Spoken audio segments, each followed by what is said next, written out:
ایک حدیث ذکر کی جاتی ہے رجال کشی سے صفحہ نمبر 130 پہ، جس سے ظاہر ہوتا ہے کہ اول و آخر ہونا بھی یہ اللہ تعالیٰ کے ساتھ خاص نہیں ہے۔ کچھ اور ہستیاں بھی ایسی ہیں کہ جو اول و آخر ہیں، ظاہر اور باطن ہیں، جبکہ ہمارا پہلے معروف یعنی عقیدہ اور کتب حدیث میں، قرآن مجید میں بھی اس طرح کے الفاظ آئے ہیں کہ اول و آخر ہونا، ظاہر و باطن ہونا، یہ اللہ تعالیٰ کے ساتھ خاص ہے۔ جبکہ رجال کشی میں کیا حدیث آئی ہے کہ مولا علی علیہ السلام فرماتے ہیں انا الاول و انا الاخر و انا الظاہر و انا الباطن، میں اول ہوں، میں آخر ہوں، میں ظاہر ہوں، میں باطن ہوں، وانا وارث الارض، اور میں زمین کا وارث ہوں۔ تو اس حدیث کو لے کر کے ثابت کیا جاتا ہے کہ اول و آخر ہونا صرف اللہ تعالیٰ کا کام نہیں، مولا علی علیہ السلام بھی اول و آخر ہیں، یعنی جب سے اللہ تعالیٰ تھا تب سے مولا علی ہے، اور جب تک اللہ رہے گا مولا علی علیہ السلام بھی رہیں گے۔ تو جواب یہ ہے کہ نہیں، ہرگز ایسی بات نہیں ہے، یہ ممکن نہیں ہے کہ اللہ کے ساتھ کوئی اور بھی اول ہو، چونکہ ازلی ہونا صرف اللہ کی شان ہے۔ اول ہونا یعنی ازلی، ازل سے ہے، آخر ہونا یعنی ہمیشہ کے لیے ہونا، چونکہ باقی ساری اس کی مخلوق ہے کہ جو حادث ہے بعد میں آئی ہے۔ ظاہر و باطن ہونا اللہ تعالیٰ کا خاص ہے کہ اپنے خلق اور اپنی قدرت کے ذریعے سے، اپنی مخلوقات کے ذریعے سے ظاہر بھی ہے، اور باطن بھی ہے کہ ہر چیز اس کے اذن سے ہے، جبکہ اس کو دیکھا نہیں جا سکتا، مس نہیں کیا جا سکتا،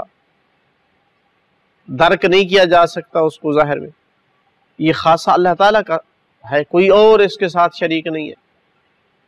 کوئی اور اس طرح سے نہیں ہو سکتا کہ وہ ظاہر بھی ہو اور وہ باطن بھی ہو، وہ اول بھی ہو، وہ آخر بھی ہو۔ تو اسی وجہ سے مولا علی علیہ السلام نے خود ایک جگہ پر اس کی شرح دی ہے، کتاب اختصاص شیخ مفید کی صفحہ نمبر 163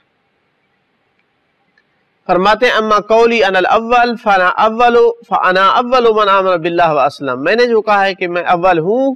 یعنی سب سے پہلا اسلام قبول کرنے والا ہوں، رسول اکرم صلی اللہ علیہ وآلہ وسلم کے اعلان کے بعد سب سے پہلے میں نے اسلام قبول کیا۔ انا الاخر جو کہا ہے، انا آخر من سجا علی النبی ثوبہ ودفنہ، میں وہ سب سے آخر ہوں جس نے نبی پاک پر ان کو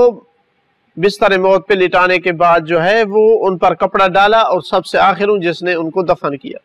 اشارہ ہے کہ اور تو چلے گئے تھے اپنی حکومت وغیرہ بنانے کے چکر میں۔ یہ معنی ہے انا آخر،